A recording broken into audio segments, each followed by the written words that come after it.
got the perfect voice for it. The perfect voice. I love this. We had our house band, the Squash Blossom Boys, and now we're with UNM President Bob Frank, the 21st president of the University of New Mexico. I love this. And last night, you guys got a big win at the Bernalillo County Commission. We sure did. And this is very cool. For UNM, the Innovate ABQ project, which is right about here on our screen, and we've got it's $1 million, $1 million grant from the county. The county approved $1 million for Innovate, which we're very thankful that they're joining the Innovate group, and we've been waiting a long time to have them be part of Innovate. They were part of some of the thinking that's gone into Innovate, and with them coming on, they'll join the board of Innovate, which is something that we want their thinking to be part of it. And so this is a long-awaited participation. And some people don't even know what Innovate is yet. So what I think it's a very cool thing, and you can see kind of behind me here that it's the old church right here, the old it's the First Baptist Church site on the corner of Broadway and Central. 7-acre site. And it's really cool. And Yes. I've been there. There's the new Epicenter, which is a little spot in back. And Yes. it's basically a startup center for startups in innovative thinking. Right. And tell me how you came to the idea. Like, take me back to the trip to Florida. So 3 years ago, when I became president, one of the things that was clear to me as I looked around Albuquerque and talked to people was that our graduates were having a hard time finding jobs. So we were exporting students. And why is that a bad thing for a university? I mean, I can see it as a local. I don't want all the educated people going away. Is that kind of how you guys were looking at it? Well, exactly. I mean, we want our students to have the opportunity to stay in the state. Right. Most of all, we want them to have the opportunity to return to the state once they go and get experience. So if they go and live somewhere else, we want them to come back and bring that experience back to New Mexico. And the problem we had is there weren't jobs for our students as they came back. Because you guys were working on high-tech jobs. You were working on innovation space jobs, right? And let's take an example of a knowledge job. When somebody creates a new invention, if they start a new company here and there's a new job that's never existed before, that kind of job creates 5 or 6 jobs around itself, a teacher, a doctor, somebody, a restaurateur. So those create a lot of jobs for New Mexico in addition to the company that grows and grows. So that's an opportunity for our economy. It's an opportunity for creating opportunities for New Mexicans, and it gives our graduates a chance to stay here or leave if they choose. And that's what was missing. And so you decided to basically follow this innovation model. It's not new. Other schools have been doing it for a while. Exactly. So we looked around and said, who's doing it well? I'd been at the University of Florida for many years as a dean. They had a great model, so we set out to take a small group there, invited the mayor, one of my regents, a couple other people, and all of a sudden we invited these small people. One person talked to another, and all of a sudden we had a big group. 20 people went on this trip. We went down to Florida. We went down for 3 very packed days. They showed us everything they were doing. It was a fantastic trip because we were so impressed with how they built this model that included academic programs, the city, the county, the business community. It all come together and built this model where they focused on how do you create innovation jobs and how do you bring companies to Gainesville, a small little academic community, bring these companies in, keep them, grow these innovation jobs, and make it happen there. And so we came back really enthused and excited. It came back here and said, well, we could do this in Albuquerque.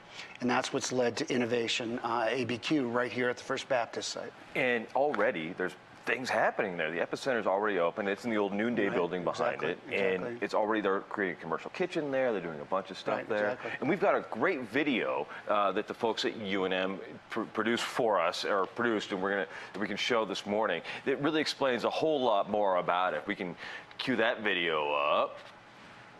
Innovate ABQ is the nucleus of something that we like to call an innovation district. We hope to attract entrepreneurs, investors, developers from around the country to really create a vibrant ecosystem, something that startup companies will be attracted to as well as larger companies. This will be a very different way of thinking about development for Albuquerque. It's going to really transform the idea of simply having the city come in and build something, or the university come in and build something, or a private developer come in and build something.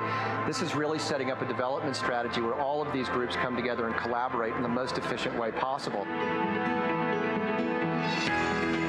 The nucleus of it is right here at Central and Broadway, the 7-acre site that we're presently on right now. We're standing in the sanctuary of the Old Baptist Church. You can see the altar and the pews, which will be transformed into an event space. All types of entrepreneurial events will be held here at the Old Baptist Church. The 7-acre site will be a live, work, play community. We're standing in the Old Baptist Church courtyard, which, as you can tell, is pretty run down right now. This will all be transformed into an innovation district that will include buildings such as the incubator, the lab space, the office space, the building for student living, and it will include green space, which will be our innovation community gathering space.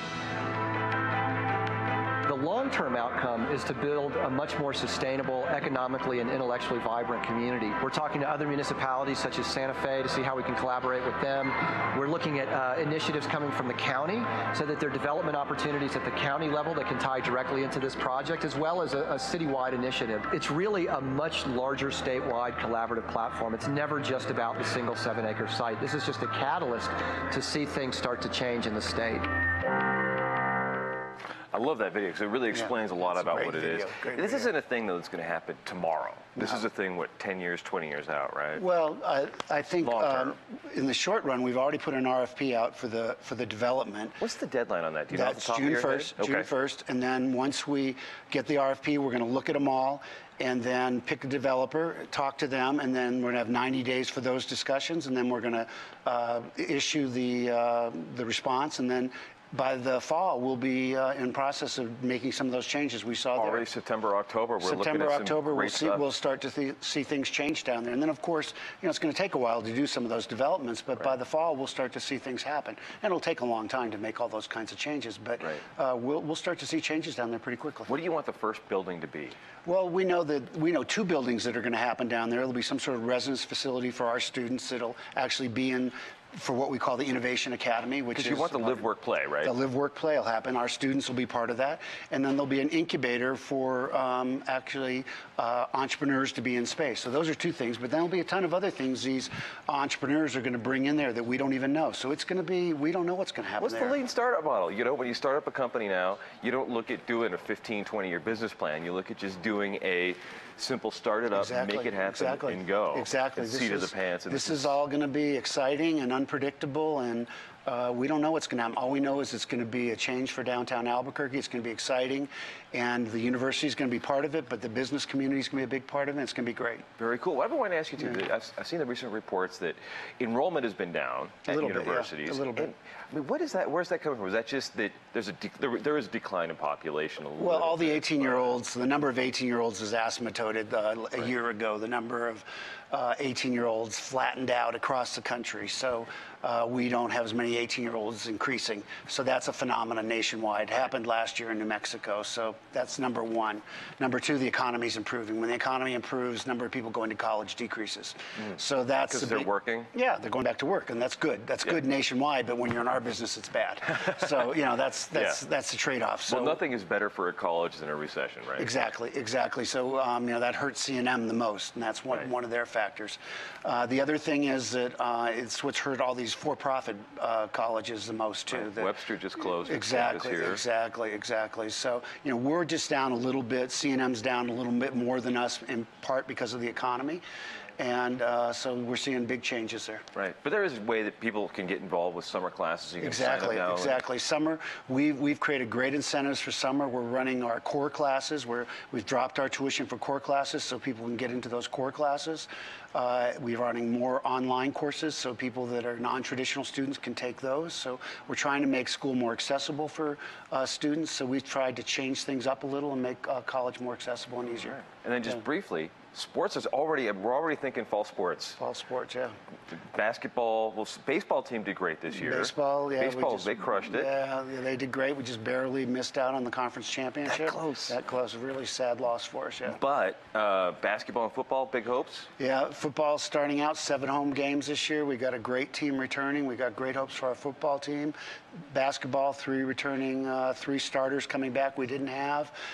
Soccer, we've got a great new coach, Heather Dykes, athletics leading. We're starting out. The national champions are here for our first game, women's soccer, so we look great. That sounds like a plan to me. Well, I can't wait to see all the fall sports. Everybody go to UNM.edu, check out some summer classes you might want to take, especially those core classes, and then we'll check out Innovate ABQ here as we go forward. And take it away, Squash Blossom Boys.